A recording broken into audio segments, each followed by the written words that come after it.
That might be the most anticipated NFL game in the history of the sport, at least in the regular season. And you know both these guys so well. You played with Brady for so long. You played for Bill basically your entire career or close to it. How do you expect them to handle it? As you look at the two of them and the way they will be emotionally for this, what is your expectation?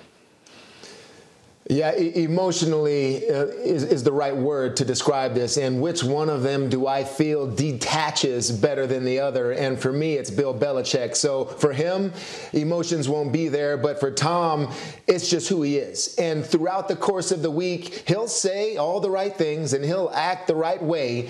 And he'll get his team to say the right things too. But he can't contain himself. I mean, those emotions, there's just the fire in there that he's always had. And he'll feel it, and he'll want to crush the New England Patriots. He'll want to score 30 to 40 points. That's just who he is, no matter who it is, whether it's, a divisional rival or his old team. Brady will be emotionally, possibly out of control at times. Chris, what is your sense of that game, the emotion involved, and maybe from a bigger picture standpoint, all the other things that might be at stake? Well, so much of the conversation in the last year has been who was more responsible for the Patriots dynasty the last 20 years. Was it Bill Belichick or was it Tom Brady? And I think after last year and seeing what Tom Brady did down in Tampa, it's fair to question. We actually get to see Brady's way and what the Tampa Bay Buccaneers have done that organization versus the Patriots way. That's going to be on display. And you have the best defensive game planner that ever lived in Bill Belichick going head-to-head with his pupil, the greatest quarterback of all time. So I'm really excited to see this storyline play out in real time, week 4 of the NFL season. Diana, what is your sense here as we try and figure out, again, it's an early October game, which some of us would love to have seen this late in the season. What's your sense here? So I learned my lesson from last year when I picked against the Tampa Bay Bucs on this show, saying they wouldn't even make the playoffs. So I'm going to tread lightly here when I go through this. Guys, we remember the Super Bowl champs, right? We see it clearly in our heads, them winning. We forget that they struggled coming out of the gate last season. They lost to the Bears. They lost by 35 points in week 9 to the New Orleans Saints.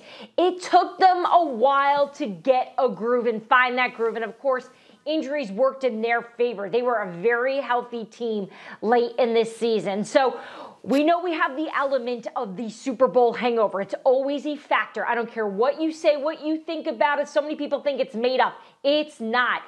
Coming back and trying to win again, dealing with success is often just as difficult as dealing with loss. And I think Tampa Bay is going to have that challenge for them.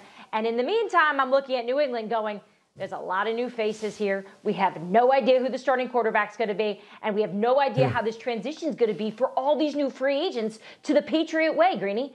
Isn't that interesting, Teddy? It is really the juxtaposition of what would have been the case a year ago. It was all the new faces in Tampa last year. It was how does Tom get integrated? Now, all of a sudden, all 22 starters are back. He's had a full off season. The Super Bowl hangover is one thing, but do you think the Buccaneers should be better this year than a year ago?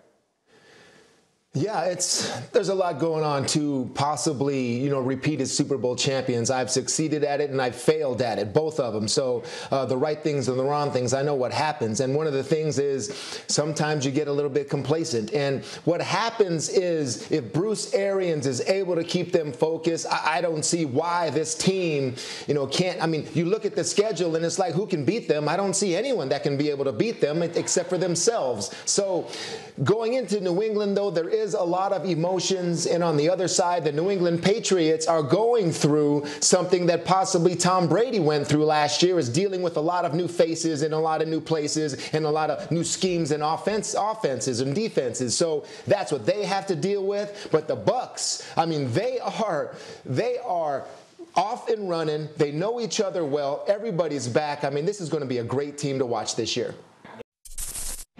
Thank you for watching ESPN on YouTube. For live streaming sports and premium content, subscribe to ESPN+.